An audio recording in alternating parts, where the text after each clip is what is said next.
existe um céu que meu Jesus preparou pra mim,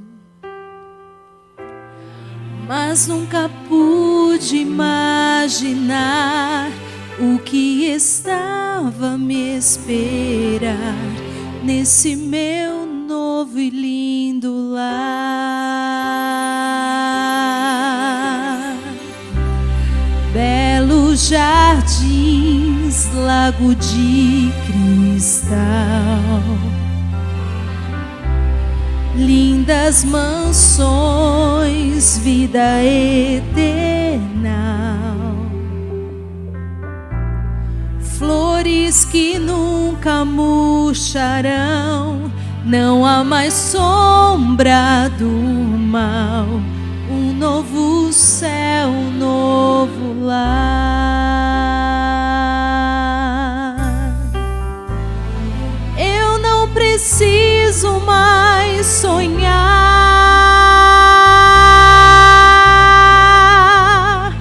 posso abraçar o meu Jesus,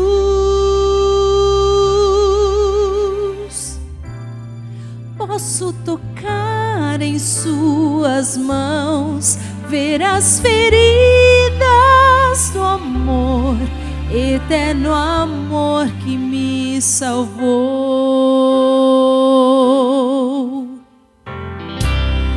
Quanta emoção quando encontrei amigos e irmãos por quem sempre orei,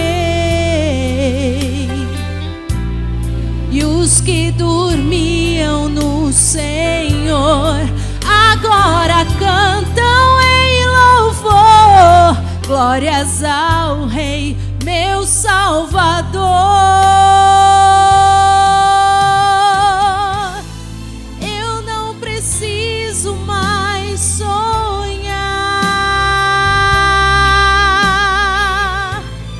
posso abraçar o meu Jesus,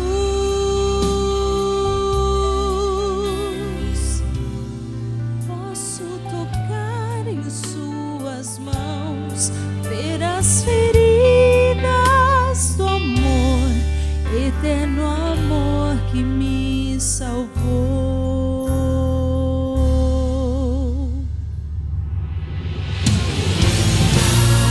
Eu não preciso mais sonhar,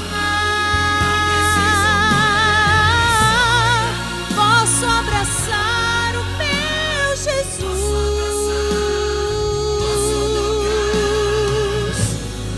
posso tocar em suas mãos, ver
Tentei mais de uma vez, caí e levantei, mas o pecado me chamava, e quando eu via já voltava a cair.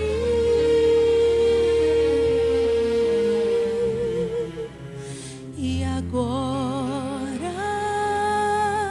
que pensei que aqui era o meu fim, me dizes que não me condenas e de novo me convidas a seguir.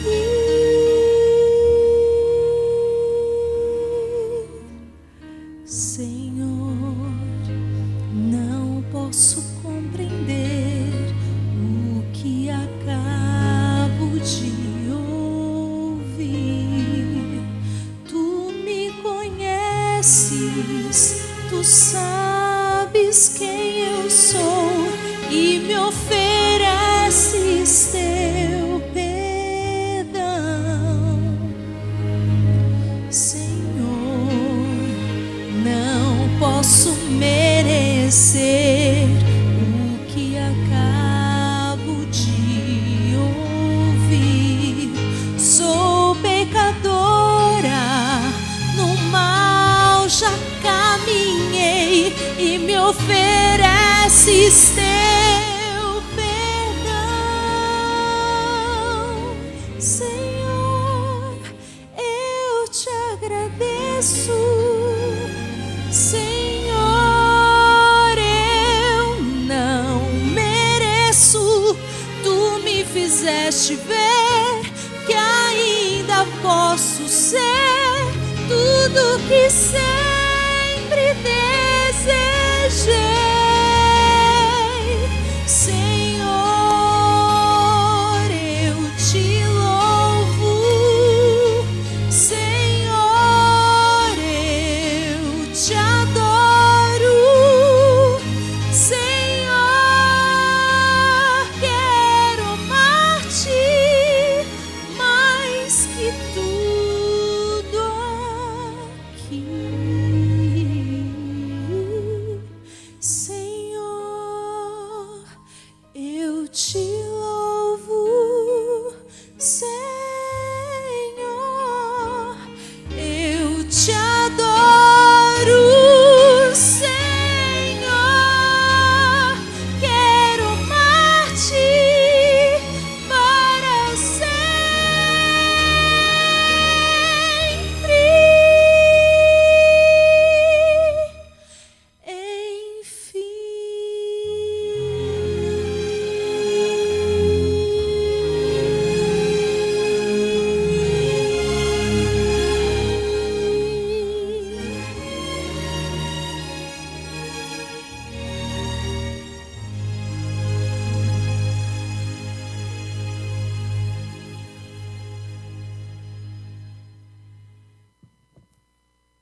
Deus seja louvado. Música linda. Que amor obstinado é esse que, não importa quantas vezes a gente caia, está sempre sendo a nossa rocha, sendo o nosso sustento. Hoje eu quero falar sobre mais um aspecto da nossa identidade como cristãos, no que se refere ao testemunho. Nós estamos construindo aqui essa identidade, falando sobre o nosso relacionamento com Deus, com a criação e com o restante das pessoas que são iguais a nós. Abra sua Bíblia em Mateus, no capítulo 11. O começo do capítulo 11 aqui, ele tem uma história de um personagem muito conhecido da Bíblia, chamado João Batista. João foi um homem extraordinário, um profeta, alguém que teve coragem de enfrentar o sistema da época, mas que em um momento ele fraquejou. Já envolto em grande pressão, ele tropeçou, e é esse o contexto que a gente chega aqui no capítulo 11. João está preso, por falar contra o rei, por falar contra as injustiças sociais, contra o erro da religião de Israel. João Batista agora se encontra preso. E já que ele não pode sair, já que ele não pode estar em liberdade, ele envia os seus discípulos para perguntarem algo a Jesus. E aí no verso 1 diz assim: depois que terminou de instruir seus 12 discípulos, Jesus saiu para ensinar e pregar nas cidades da Galileia. João Batista, ao ouvir na prisão o que Cristo estava fazendo, enviou seus discípulos para lhe perguntarem: és tu aquele que haveria de vir? Ou devemos esperar algum outro? João aqui por um momento ele perde o foco da sua referência. E quando ele perde o foco da sua referência, quando ele duvida da identidade de quem Cristo é, automaticamente ele perde de vista a sua própria identidade. Porque João desenvolveu seu ministério anunciando o Messias, o Cristo que haveria de vir. E se agora Jesus não era mais o Messias, Jesus não fosse Deus, fosse apenas um profeta, então João perdeu todo o tempo da sua vida. João era simplesmente um falso profeta. A identidade de Jesus afirmava a identidade de João. A identidade do João dependia totalmente da identidade de Cristo. E aí, neste momento, ele pergunta para os seus discípulos: vão lá, perguntem para Cristo, você é o Messias ou ainda vai vir o Messias? Eu acho muito intrigante a resposta de Jesus, porque Jesus poderia chegar para os discípulos de João, ou mesmo ter visitado João e falado assim: olha, deixa eu te mostrar nas Escrituras, está vendo aqui Isaías, aqui está dizendo isso, está dizendo aquilo, está vendo aqui profeta tal, está vendo aqui esse salmo de Davi, está vendo, tudo isso aqui está falando de mim. Jesus teria inúmeras citações, inúmeras formas de provar racionalmente, no argumento de que ele era o Messias. E a resposta que ele dá é uma outra, a partir do verso 4. Jesus respondeu: voltem e anunciem a João o que vocês estão ouvindo e vendo. E aqui mais uma vez ele vai fazer uma referência ao Salmo 115, que a gente leu no domingo. Os cegos veem, os mancos andam, os leprosos são purificados, os surdos ouvem, os mortos são ressuscitados e as boas novas são pregadas aos pobres. Feliz é aquele que não se escandaliza por minha causa. João, você quer saber se eu sou ou não o Messias? Eu não vou provar para você no argumento, na lógica. É só você olhar ao redor e ver o que está acontecendo. O reino de Deus, segundo a oração do próprio Jesus, é o lugar onde as coisas são feitas aqui na terra como? Como são feitas no céu. E aqui Jesus mostra: veja o reino de Deus chegando. Veja o reino dos céus invadindo a terra. Os cegos veem, os surdos ouvem, as pessoas não passam mais fome, os doentes são curados. Não são mais apenas as pessoas ricas e com vantagem e com diferença social que têm acesso à religião. Os pobres podem ouvir a mensagem também. Eu fico pensando muito nesse exemplo de Jesus, de mostrar as características manifestas no reino, em vez de optar por um discurso mais racional e lógico. E eu fico pensando como muitas vezes esse não é o nosso papel invertido. Muitas vezes nós estamos mais preocupados em mostrar uma doutrina racional, não que isso esteja errado, não está. Mas nós estamos mais preocupados em provar racionalmente para o mundo que Deus existe, que essa é a religião correta e que está tudo certo, do que mostrar para o mundo: veja que quando a igreja se manifesta na sociedade, não há fome, não há injustiça, não há diferença, os doentes são cuidados, os pobres são alimentados.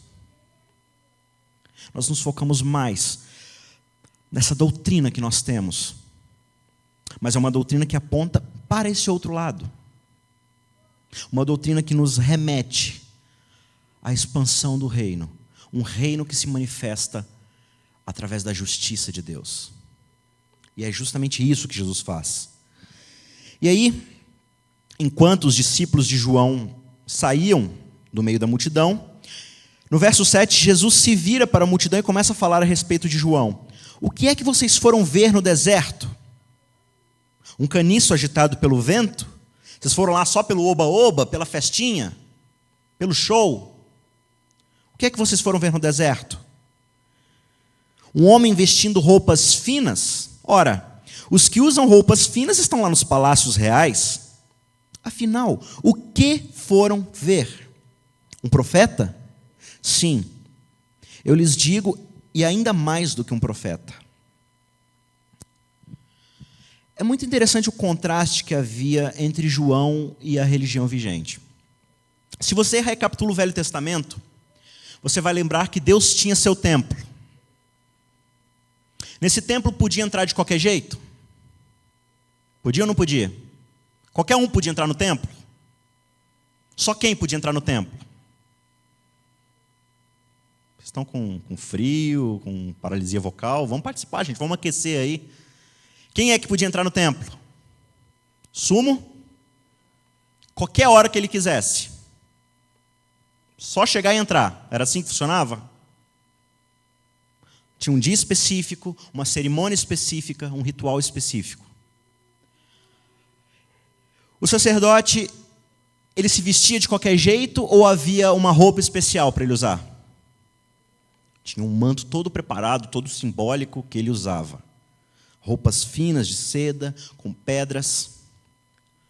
Ele comia qualquer coisa ou tinha uma comida específica para o sumo sacerdote? O que é que eles comiam, que estava lá no santo? Os pães, asmos, sem fermento. Então havia toda uma cultura religiosa proposital que o próprio Jesus havia definido, o próprio Deus havia colocado para eles. O problema não era isso em si, o problema é o que isso se tornou.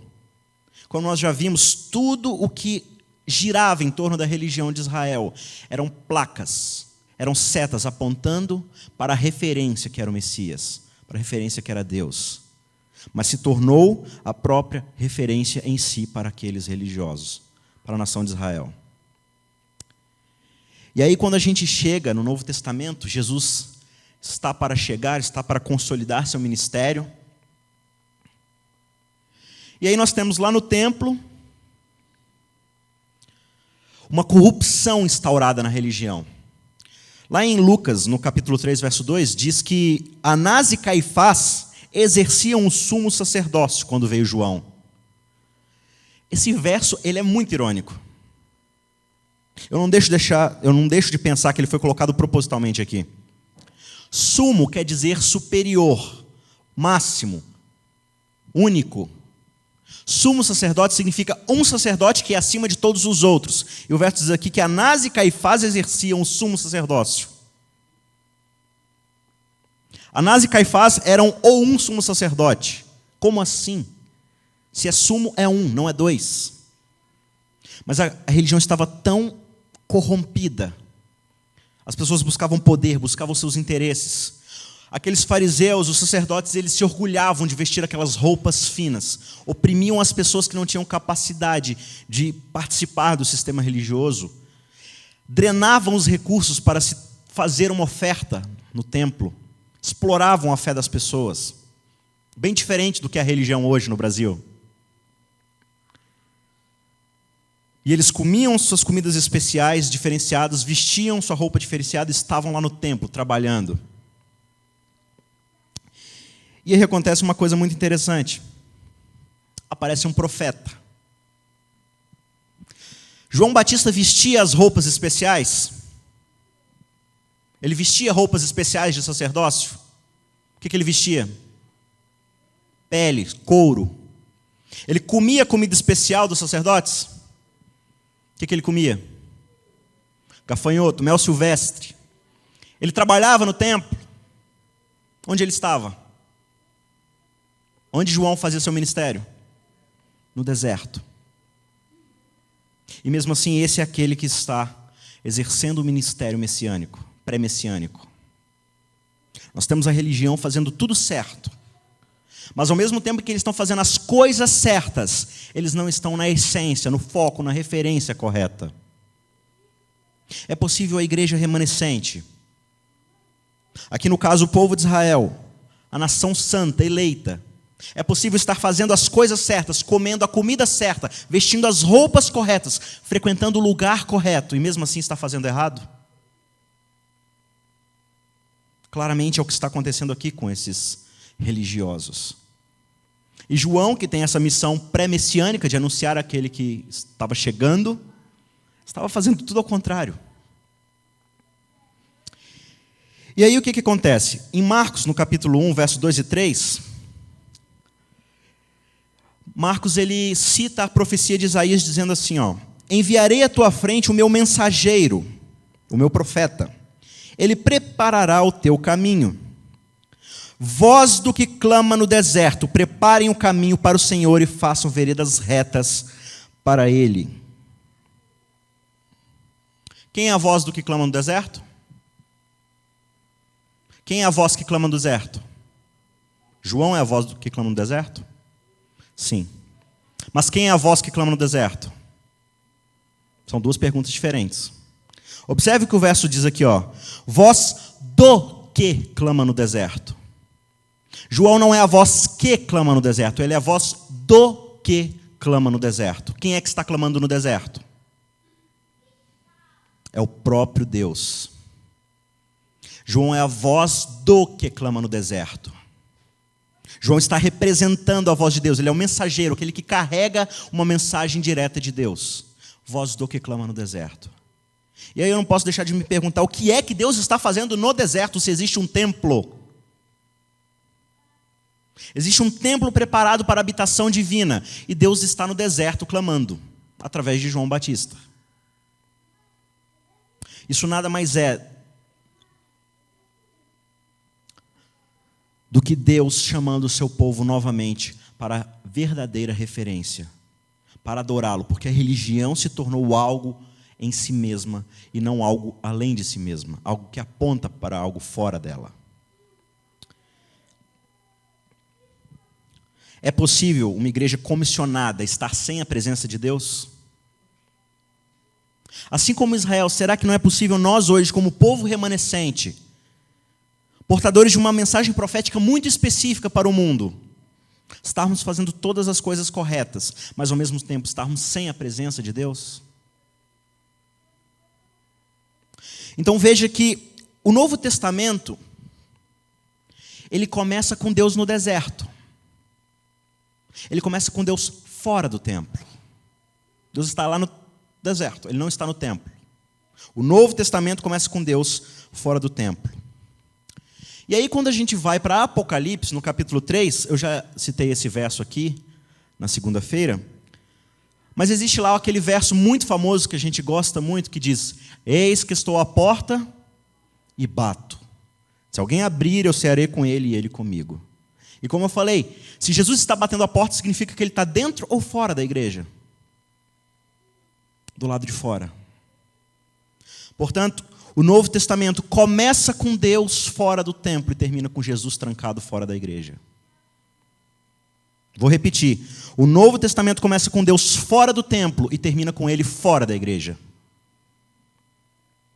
E tem sido assim desde que Adão perdeu a sua referência. Deus levanta um povo, Deus se faz presente, o povo ignora a presença de Deus e busca outra referência. Não é esse o loop que a gente cansa de ler na Bíblia?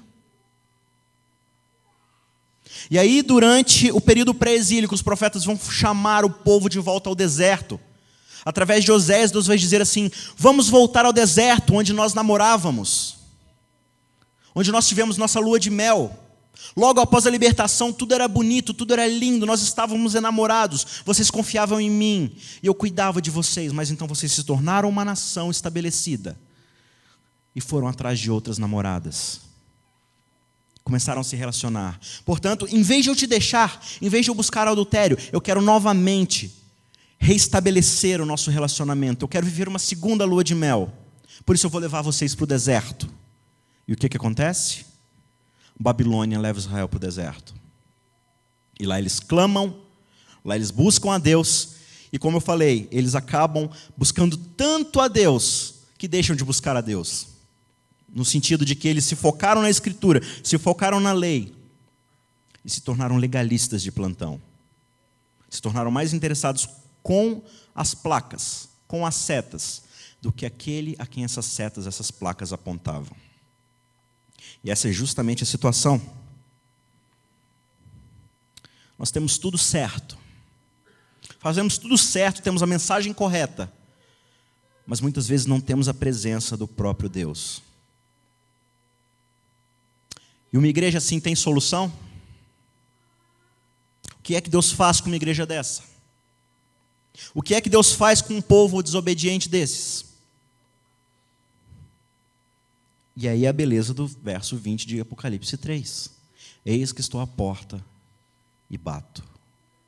Eis que estou no deserto clamando, prepare um caminho para mim. Porque se Deus está lá no deserto, Ele está clamando por você. Se Ele está do lado de fora da igreja, Ele está batendo e pedindo para entrar. Deus sempre dá o primeiro passo em busca do seu povo, em busca de reestabelecer a sua aliança conosco. Amém? Esse é o nosso Deus. Um Deus que não desiste de nós. Um Deus que nos vê como pecadores, caídos no adultério, e fala assim: eu não te condeno. E estende a sua mão e nos levanta de novo e fala assim: vamos retomar daqui. Vamos recomeçar. E é por isso que Ele manda seus profetas. Voltando para Mateus no capítulo 11, onde a gente começou essa história, diz assim no verso 10: este é aquele a respeito de quem está escrito: enviarei o meu mensageiro à tua frente, ele preparará o teu caminho diante de ti. Digo-lhes a verdade, entre os nascidos de mulher não surgiu ninguém maior do que João Batista. Todavia, o menor no reino dos céus é maior do que ele.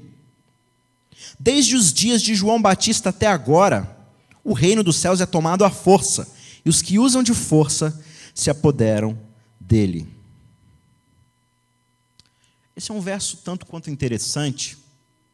Ele é um verso assim, muito difícil de entender na sua essência, mas eu, pelo menos, faço uma leitura de duas possíveis conclusões. A primeira é que a religião havia se tornado tão corrompida que os homens fortes, os homens poderosos, os que tinham mais força, tomavam conta dele e não deixavam os mais fracos entrar. Esse é um possível entendimento desse verso. Um outro entendimento, e eu sou mais inclinado a concordar com ele, é que ele diz assim: desde os dias de João Batista o reino dos céus é tomado à força. Então, dos dias de João para cá, e é por isso que eu não acho que seja a primeira explicação, porque a corrupção na igreja sempre existiu, mas desde os dias de João para cá o reino dos céus, o reino de Deus é tomado à força. O que isso quer dizer? No meu entendimento, isso significa que a partir do ministério de Cristo, iniciado por João Batista, chamando o Messias, Deus dá um basta na história e fala: agora eu assumo. Deus arranca das mãos de Satanás o domínio da terra e fala: basta. Lembra de Gênesis 3,15? E virá um homem que fará o que com a serpente? Esmagará a cabeça dela. Alguém que dirá: chega, Satanás, agora o reino de Deus está aqui estabelecido. E ele vai avançar. E ele vai tomar conta. Ele vai se expandir. Então, desde os dias de João, começou uma nova fase na história da terra. Uma fase onde Deus retoma o universo, retoma a terra em suas mãos e começa a agir. E isso vai culminar com o seu sacrifício, com o seu sangue derramado e libertando o ser humano e nos dando essa mensagem tão preciosa de justificação pela morte de Cristo. Venha comigo para o capítulo 16, ainda em Mateus. E aqui eu quero complementar essa ideia de por que o reino de Deus é tomado à força por Ele. Nós começamos no sábado, indo para essa história. Alguns versos antes, Jesus pergunta: quem o povo diz que eu sou? O povo havia perdido a referência, haviam se tornado como seus ídolos, desumanizados, e eles não sabem quem é Jesus e, portanto, não sabem quem eles são. E parece que até o João Batista entra nessa história, de não saber se é mesmo o Messias ou não. E aí, por um milagre divino, nem sangue nem carne, mas o Espírito Santo revela a Pedro, fala: Pedro, este é o Messias, Filho de Deus. E é justamente isso que ele diz para Jesus: tu és o Cristo, Filho do Deus vivo. E Jesus o elogia e fala: muito bem, Pedro, muito bem, foi o Espírito que te revelou. E aí no verso 18 diz assim: e eu lhe digo que você é Pedro, ou seja, assim como o seu nome é Pedro, assim como é uma certeza que o seu nome é Pedro, Sobre esta pedra, sobre mim, eu, a pedra viva, edificarei a minha igreja e as portas do inferno não poderão vencê-la. Eu comecei falando um pouco sobre isso ontem, mas eu quis deixar mais para hoje. É muito interessante esse verso, porque ele diz que as portas do inferno não poderão vencer. E aí a gente entra dentro desse debate, e eu já cansei de ouvir, desculpa, mas é desperdício de púlpito, falando de mensagem subliminar, de não sei o que lá, de maçonaria, e de não sei o que de Illuminati, que está em conluio com a NASA e Satanás, tentando derrubar a igreja. Para mim isso é um desperdício tremendo de púlpito. E eu vou mostrar que Ellen White concorda com isso. Mas antes eu só queria esclarecer uma coisa sobre esse verso. As portas do inferno não prevalecerão sobre a igreja. Uma pergunta rápida aqui. Porta serve para atacar ou para defender? Hein? Você ataca com porta ou você se defende atrás da porta? Você já viu um exército segurando porta e indo para cima do exército inimigo? Além de Sansão, claro. Mas aí é outra história. Você ataca ou você defende com porta? Então, quando o verso diz que as portas do inferno não vão aguentar, ela está dizendo que Satanás agora, desde os dias de João, está na defesa. Porque a igreja está no ataque. Cristo está no ataque. Enquanto nós tivemos a referência de que Cristo é o Filho do Deus vivo, as portas do inferno não vão suportar a igreja. E aí quando eu digo que é um grande desperdício a gente ficar falando sobre as estratégias de Satanás e o poder de Satanás, é que a gente começa a criar uma mentalidade de vitimismo, de fatalismo. E aí, de repente eu não posso interagir com tal cultura, porque é de Satanás. É do mundo, como eu falei ontem. Eu não posso conversar com tal pessoa porque ela é do mundo, ela é de Satanás. Tal cultura é de Satanás, tal coisa é de Satanás, tal lugar é de Satanás. E a cada vez que eu falo isso, eu dou um passo para trás. Dou um passo para trás. E a igreja, o reino de Deus começa a recuar e entrar em modo de defesa. E quando a igreja entra em defesa, Satanás entra no ataque. Por que a gente tem tanto esse gosto de ficar falando do poder de Satanás? Por que a justificação pela fé, o sacrifício de Cristo, o poder de Deus não é suficiente para a nossa pregação? Ellen White diz o seguinte, está no livro Evangelismo, página 624. Dê ao povo a verdade presente, fale sobre a verdade, encha a mente deles com a verdade, edifique as fortalezas da verdade. Não apresente as teorias de Satanás a quem não deve ouvir a respeito delas. O que o povo necessita não é uma apresentação das sedutoras artes de Satanás, mas uma apresentação da verdade, tal como é em Jesus. Lembre-se de que o diabo pode ser servido por uma repetição de suas mentiras. Esse assunto não deve ser levado a nossas reuniões. Não é obra do ministro do Evangelho dar voz às teorias de Satanás. Exalte a verdade, engrandeça e diga, está escrito. Ellen White está aqui justamente falando isso. Quando nós damos voz ao poder de Satanás e ficamos repetindo as suas teorias, nós vamos entrando em modo de defesa. Nós paramos de avançar e de marchar em relação ao mundo. Nós vamos recuando, recuando, e o mundo vai vindo. E as portas do Hades vão vindo. E a gente de repente começa a falar, o mundo está entrando na igreja? Está entrando mesmo, a igreja não está indo para o mundo. Ainda Ellen White, ela diz em Mensagens aos Jovens, página 105, ao falarmos na força de Satanás, o inimigo consolida ainda mais seu poder sobre nós. Quando falamos no poder do Onipotente, porém, o inimigo é repelido.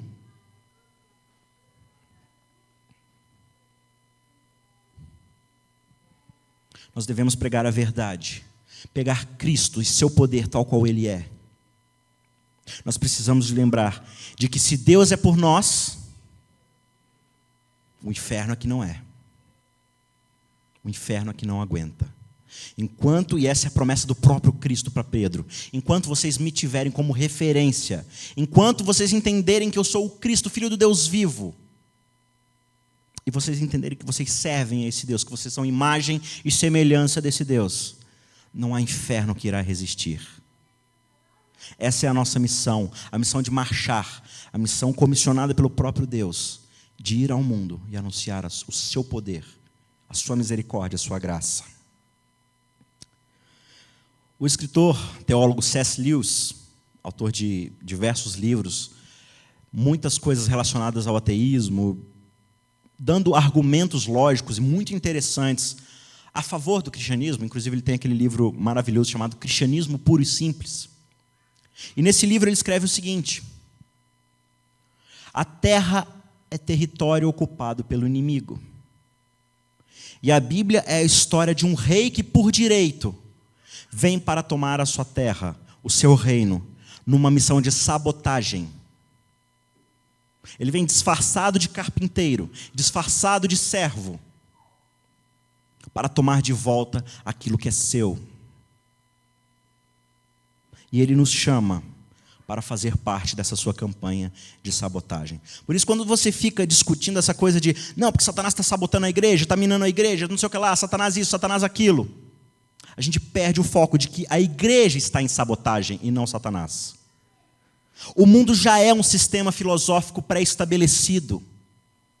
A igreja é que está sabotando o mundo, não é o contrário. Nós estamos sabotando o status quo do mundo, a forma como o mundo pensa. Porque, como eu falei ontem, o mundo acha que só quem é mais forte sobrevive. A gente mostra que a graça é para todos. O mundo mostra que quem merece é quem alcança. O reino de Deus fala que a justiça de Deus é para os pobres, é para todos, é para os mais fracos. O mundo fala de que somente quem tem algo para oferecer em troca deve se relacionar conosco, ou devemos nos relacionar com Ele. O reino de Deus mostra o contrário. Devemos amar aqueles que não trazem vantagem nenhuma para nós, e mesmo aqueles que nos odeiam e nos perseguem. Porque o reino de Deus está no ataque, está em sabotagem no sistema desse mundo. Mateus, no capítulo 5, tem um verso muito famoso, verso 13. Vocês são o sal da terra. Mas se o sal perder o seu sabor, como restaurá-lo? Não servirá para nada, exceto para ser jogado fora e pisado pelos homens. Nossa missão como igreja é ser sal. Para que serve o sal? Para dar sabor, para temperar, para realçar o sabor de um alimento. E aí eu fico pensando, dentro dessa ilustração sobre sal, me responda a seguinte pergunta: você já comeu comida sem sal? Dá para comer comida sem sal? Dá para comer? A pergunta é: dá para comer comida sem sal? Você está com fome, você come ou não come? Ok. Agora imagina uma comida com muito, muito, muito sal. Você consegue comer? Mas você está morrendo de fome no deserto. Dá para comer? Não desce. Não desce. E aí eu fico pensando, o mundo lá fora, ele até aceita, ele até engole. É intragável, mas ele até engole pessoas sem sal. Mas eles não conseguem encarar alguém com excesso de sal. E a gente esquece que nós somos sal. Aliás, nós somos sal, mas nós esquecemos para que serve o sal. E aí a gente começa a estocar o sal dentro da igreja e transforma a igreja num armazém de sal, um celeiro. E o que acontece quando você tem excesso de sal? Você começa a ter um monte de cristão hipertenso.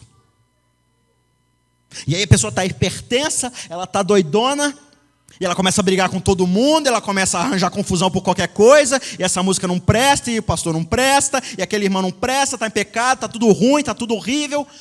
A unidade da igreja se vai, a paz da igreja se vai. Por quê? Porque a gente está aqui tudo hipertenso, tudo agrupado aqui, ó, acumulando energia, acumulando calorias. A gente não queima calorias indo, marchando em direção ao mundo. A gente se esquece que o sal é para temperar. Assim como Israel, a gente se esquece que o maná não podia ser guardado, porque senão ele estragava. E aí quando a gente guarda o sal, a gente se torna hipertenso, e o mundo vai se tornando cada vez mais sem sabor. Satanás vai cada vez mais tomando conta do mundo. E o mundo não aguenta a igreja. Porque a igreja é um bando de intolerante, um bando de hipertenso brigão. Vão e falem para João o que vocês têm visto. O que é que vocês têm visto? Vocês têm visto através do meu ministério que o reino de Deus é um lugar onde os doentes são cuidados, onde os pobres são amados e acolhidos, onde os doentes se levantam e andam, passam a ouvir, passam a falar, passam a enxergar, onde corações são restaurados e a imagem de Deus é restaurada no ser vivo.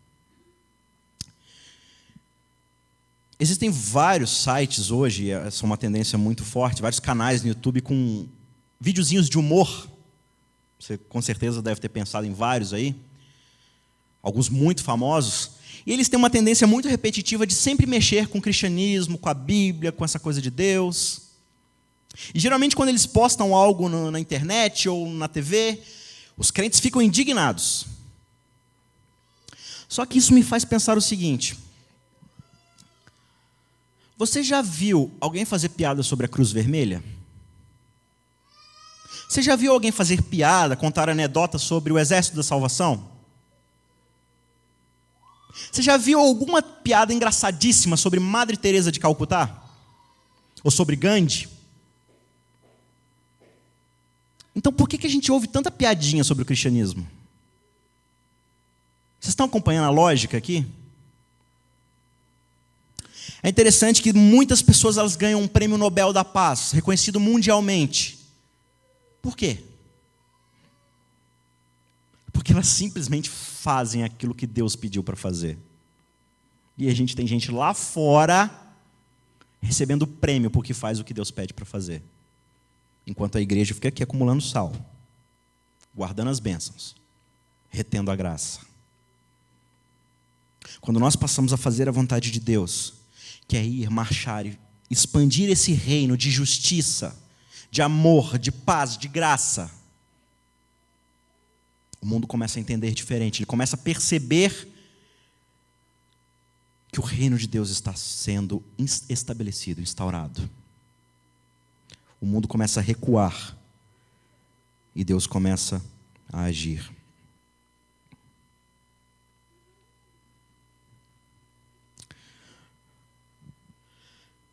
João Batista, ele faz parte de uma profecia que você pode acompanhar lá em Malaquias, que era a profecia do retorno de Elias.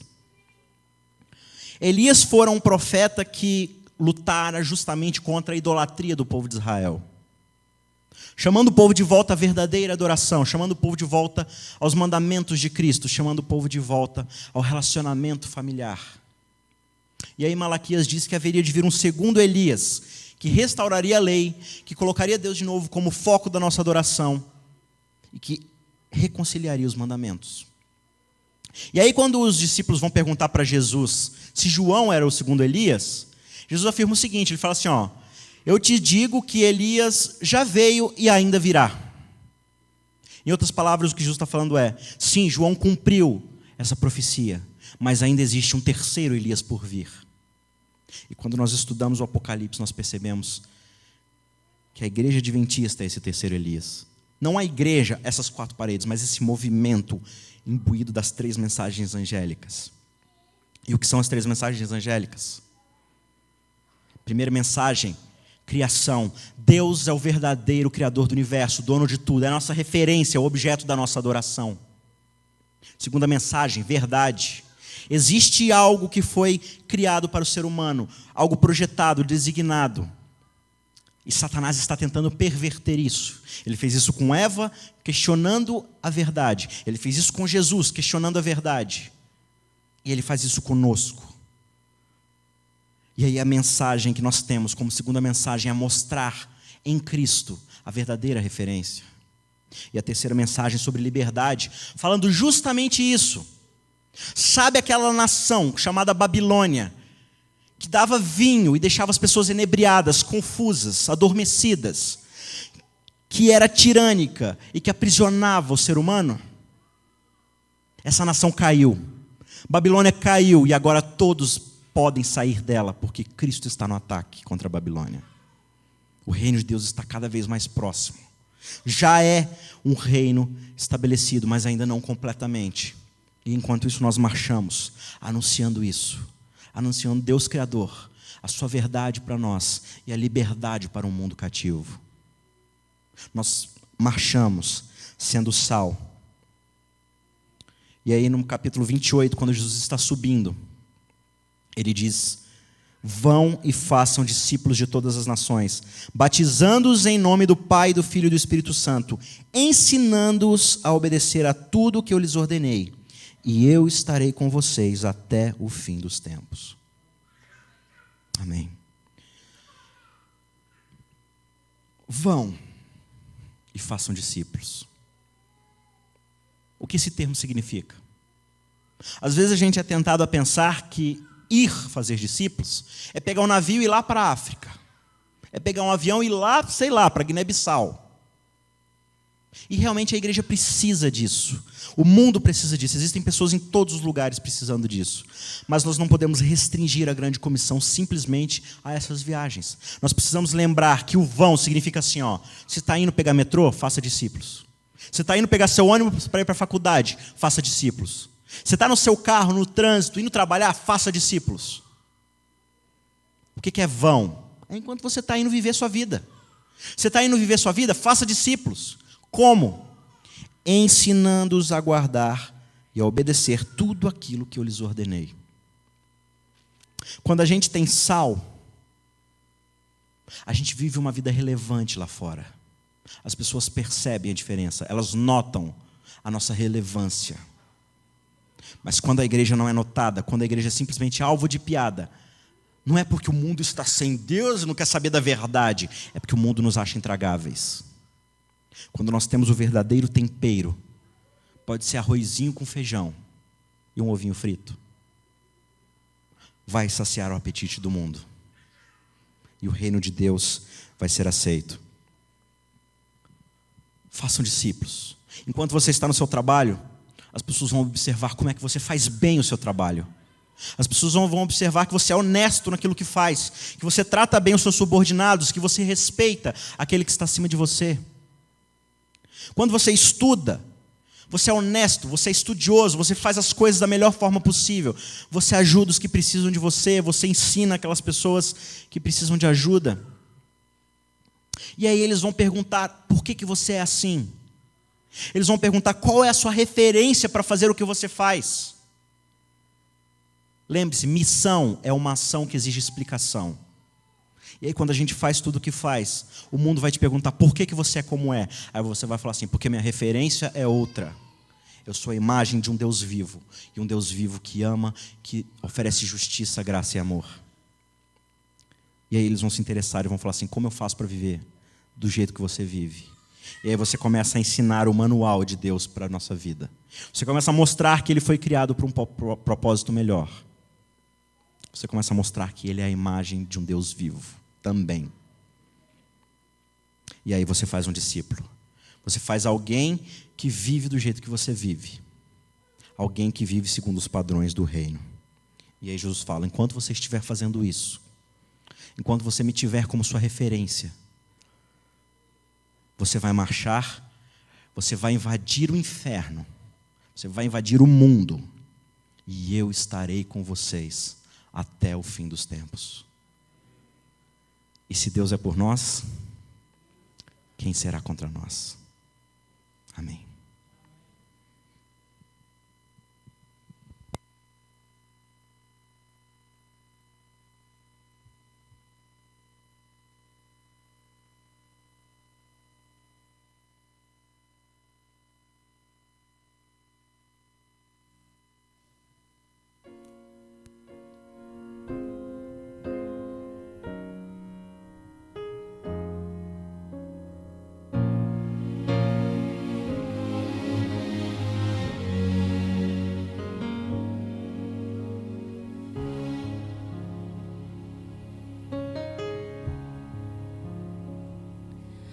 Há muito tempo tenho ouvido a promessa de que virás para resgatar os filhos teus.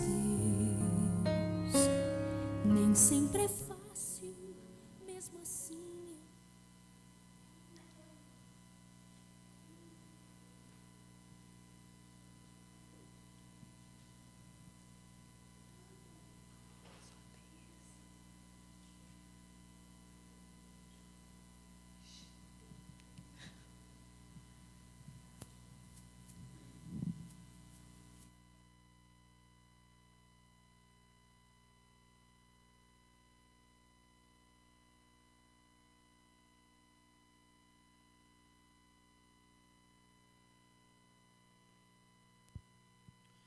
A gente pode cantar de novo aquela música do início, aquela do...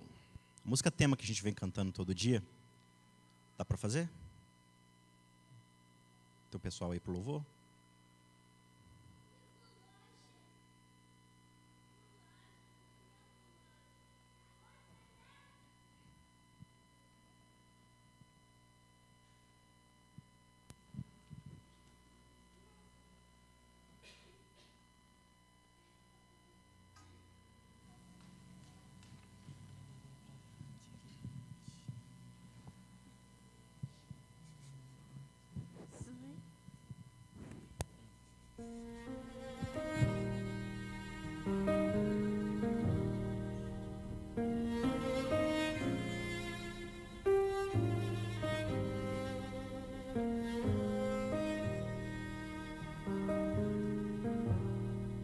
Só em Jesus seguro estou e confiante sempre vou.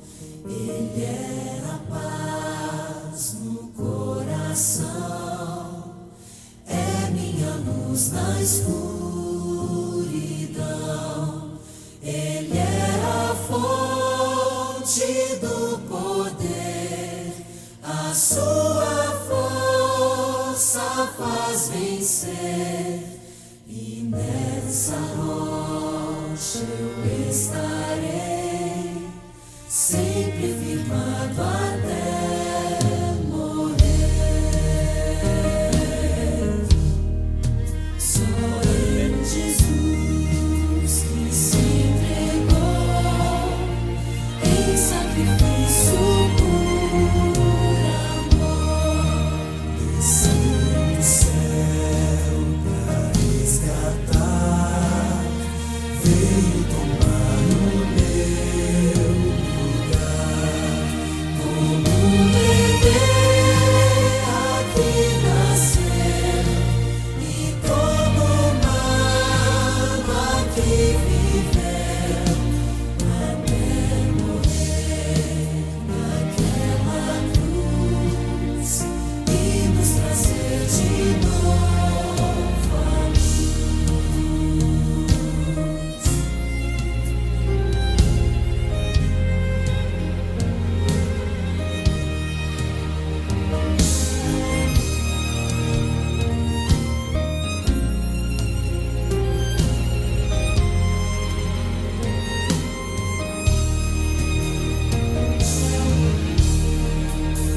Tumba fria ele jaz, nenhuma esperança mais.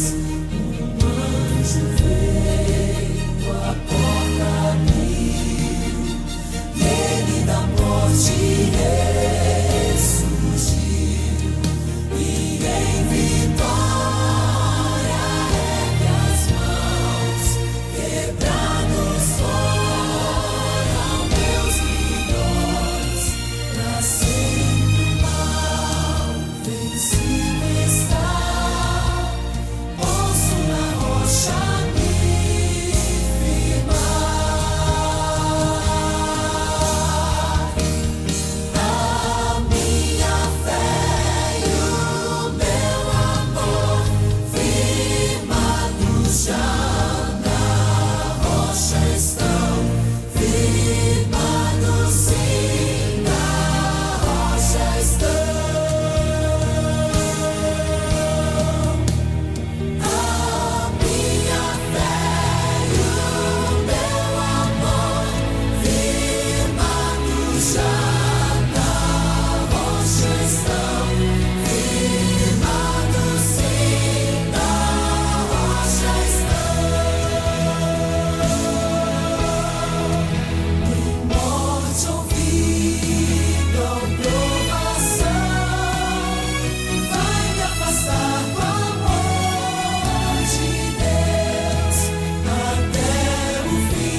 se nós estivermos firmados nessa rocha, tendo essa rocha como referência, o inferno em seu poder não vai poder nos arrancar dos braços de Cristo.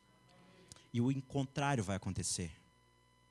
Aqueles que estão firmados em Cristo marcham no mundo e começam a arrancar outros dos braços de Satanás. Começam a tirar as pessoas dos braços e das garras do inferno.